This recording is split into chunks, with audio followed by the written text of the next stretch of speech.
Hi, everybody, and welcome to episode 104 of Bucs UK TV. I've got Phil, Gary, and Dom Brady with me today. Dom's still rocking the creamsicle, as is Phil. I think Gary and I have probably moved on somewhat, but we'll see. We were all very excited about the creamsicle, but alas, it was not to be.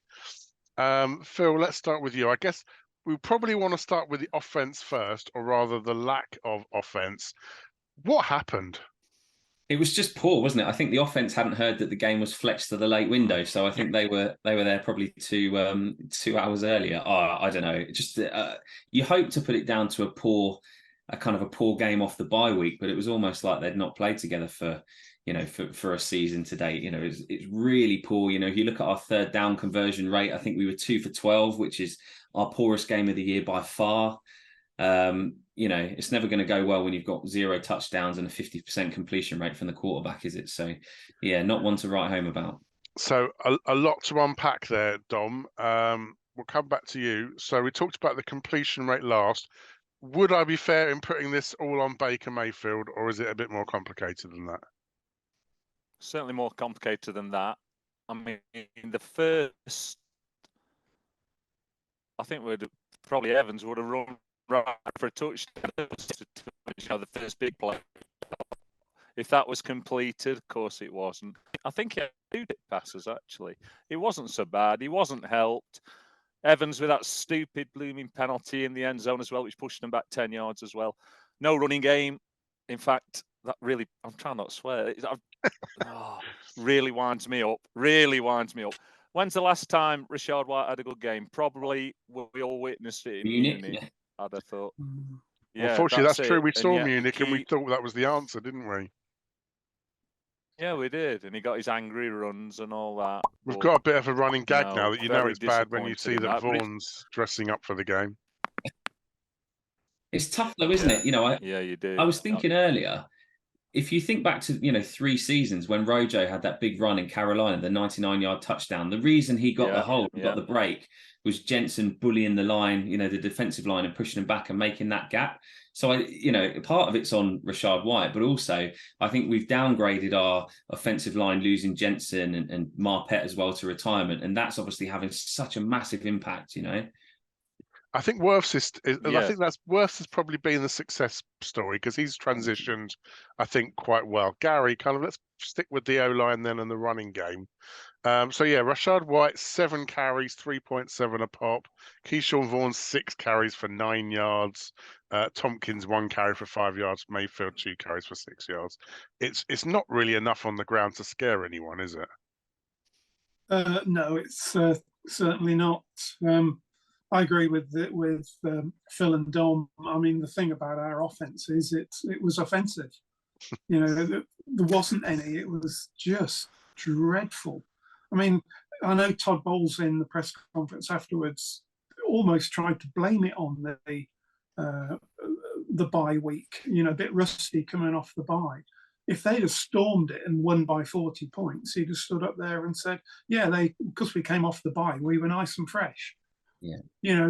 The bottom line is the offense was horrific all day long. Every part of it, the running game, the passing game, the play calling, the offensive line play. I went on the Lions UK podcast last week, and I said that the O-line is playing better than expected, but the weakness is, I thought, at centre. The lads on that agreed that Wirfs was all-pro. They were pretty confident that Hutchinson would go nowhere near Tristan Wirfs. But an awful lot of the pressure, unfortunately, came up the middle, and Phil got it bang on the nose. Losing Jensen, losing Marpet. It's killed us, really. But it's interesting, I think, because there seems to be a sort of a real Jekyll and Hyde sort of thing around the run game versus the pass game. Because for whatever, we can come on and talk about catches or not catches and passing or not passing. But I thought the pass blocking was was pretty respectable. And I think so far today, I can't remember if we're first, but we're definitely top 5 in terms of fewest sacks allowed. Obviously, Baker to get some credit for that. So Phil, I mean, why is it so night and day? Is that just the players that we've got, and we just need to give up on the run game? Oh, well, you never want to give up on the run game, do you, completely? But I think it partly is down to the players. And I think I would say our offensive line was more porous last year. So part of me wonders if they've put more focus and more emphasis on pass protection this year, and kind of tried to solve that problem. But ultimately that, has then meant, like you've said, we're really good in the kind of giving Baker time in the pocket and good in the pass, but it's still just done nothing for our run game. I think Rashad White, we talked about him earlier as having had some flashes, and that game in Munich was great, but he's not consistent, consistently having those top games like the top backs in the league do. He's not a Kenneth Walker or a Saquon Barkley or Derrick Henry or someone who's breaking through and making making holes for himself and kind of ripping off big runs. So, I think it's all kind of combines just to make a real problem. But then that affects the pass game, because if people know we're not going to run because our run game isn't effective, then it helps, how they're going to set up their D to, knowing that we're going to pass. So it's, we need to get it going somehow. Yeah, and Dom, we'll make this the last thing on the offense, and then we'll try and come to something slightly more positive and enjoyable. The receivers, Mike Evans, 10 targets, only 4 catches. There was clearly some drops there, some jitters. Should we look to the receivers, or should we be looking at the play calling? Because I think we all kind of thought Canales coming in was going to be a breath of fresh air. I don't know about you guys. I mean, Dom, the play calling didn't strike me as particularly, what should I say, Payton-esque. No, it certainly wasn't. And I think I know why, Kieron. Okay. This is it. I've been studying it. On the oldest, it's a bit left field, they hold that clipboard up like this, don't they? That's right. Paper. Canales don't do it. Have you noticed that? He does this game. So I think they're reading his plays. I might be wrong there. But even if they're not, it's a bit of everything. Yeah, he was overthrowing. Baker, he overthrew 3 or 4. He just wanted his game. I think he was a bit like a rabbit in the headlights. He seemed to lose his confidence, I think, in the second half. First half, if you'd have said to me before the game, the Lions are going to score 20 points, 10 each off, I thought we'd win that game. I thought we'd score, even though we're only averaging about 17 points. I'd have thought. So we didn't. I know we're coming on to the defense, but we just didn't do it. Everyone let us down on the offense, I think, but mainly the run game. But he's going to keep persisting with it. Canales has said that, and he's got to, hasn't he? Because we can't become one-dimensional. But it puts a lot of pressure on Mayfield. You say that though about being one-dimensional. I know you're going to come on to talk about the defense, but the Lions didn't really have a running game either, did they? They kind of barely got any yards on the ground as well. Yeah, they got less yards. Only when they needed it, though, didn't they? When they needed it, the third downs and that, they just seem to produce it every bloody time.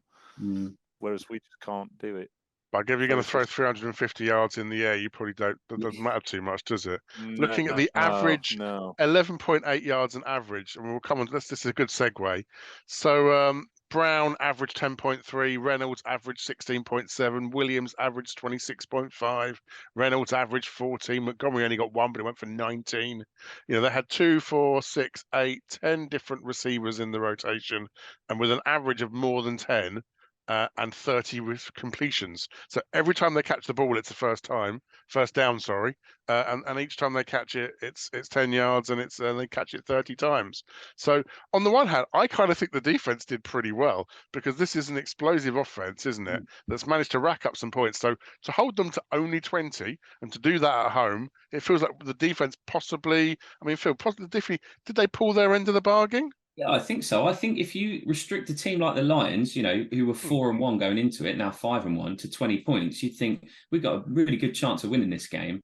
And you would expect to, just from an average offense. But we unfortunately didn't get average offense yesterday. It was really poor. I think if you look at the D, though, it's similarly Jekyll and Hyde to the offense, but the other way around. Our run D is brilliant. Like Vita Vea is a massive, absolutely massive monster. He makes such a difference to our defense.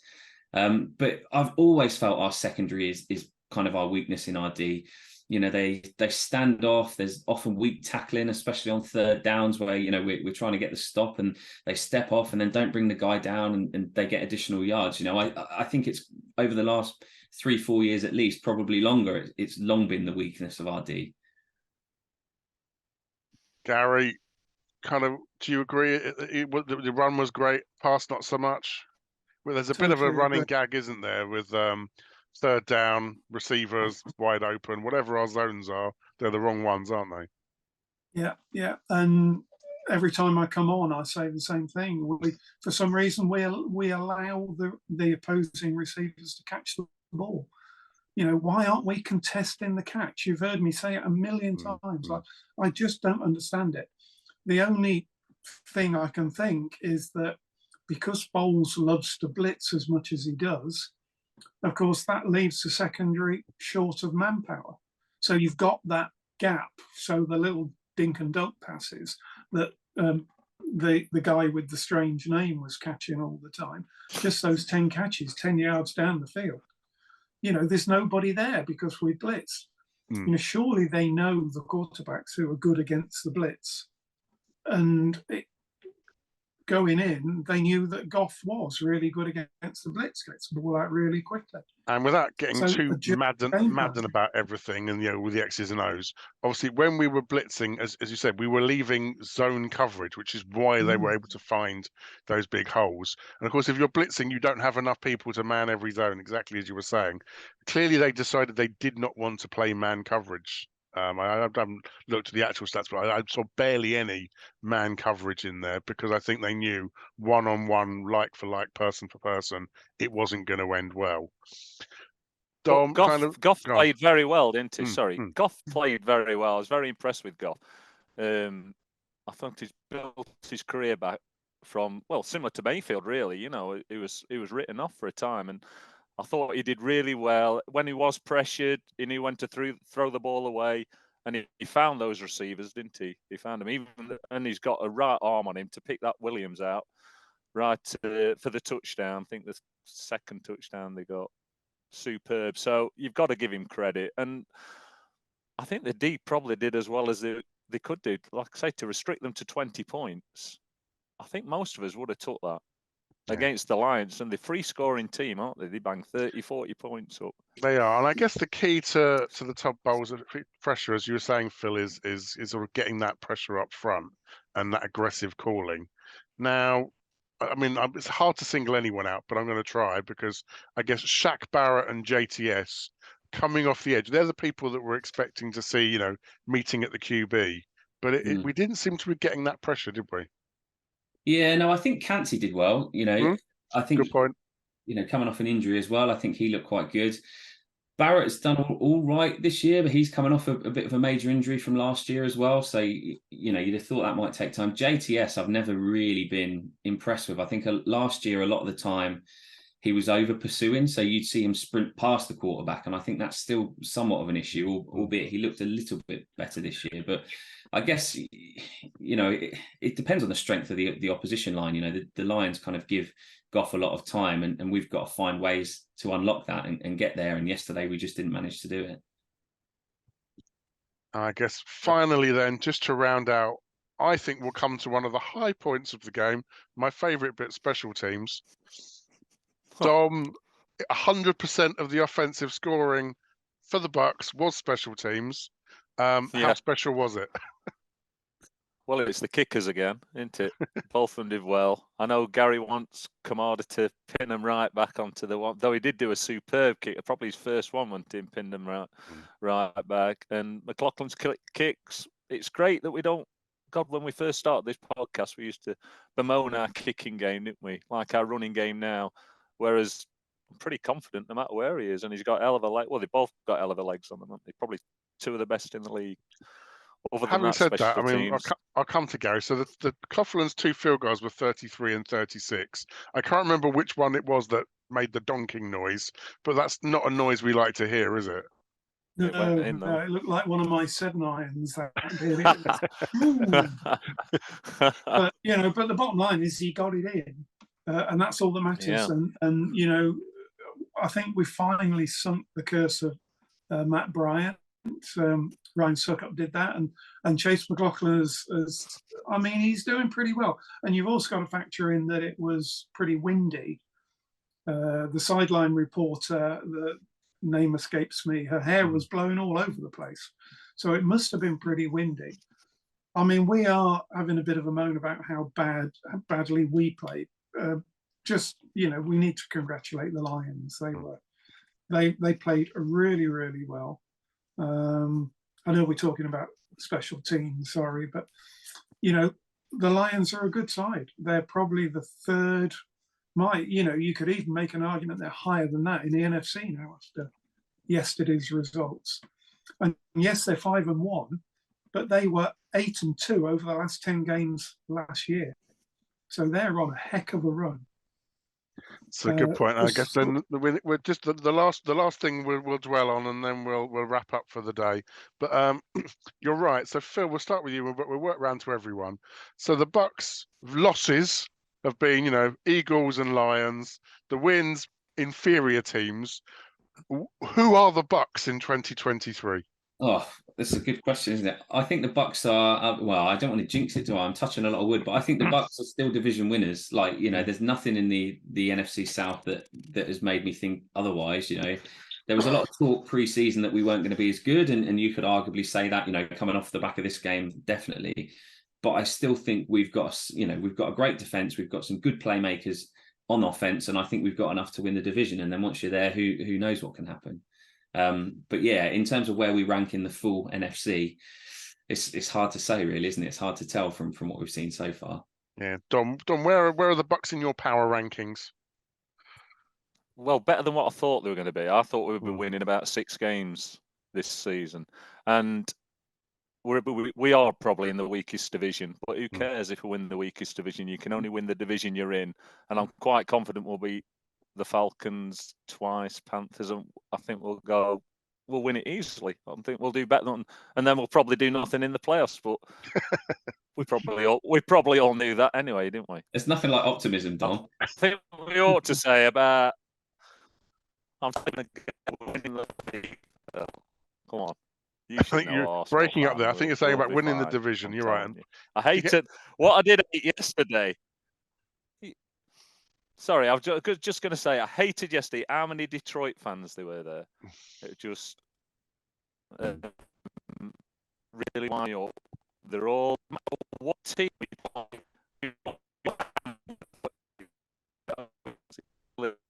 played down, and there were Philadelphia fans everywhere, green everywhere, and I know how Mr. Costain feels now at Blackpool, seeing a team with away fans, more away fans than home fans, and seeing us lose. And they're playing orange as well, not tangerine. But yeah, that wound me up. I hate seeing that. And you could hear "Let's Go Lions" over and over again. Piss off.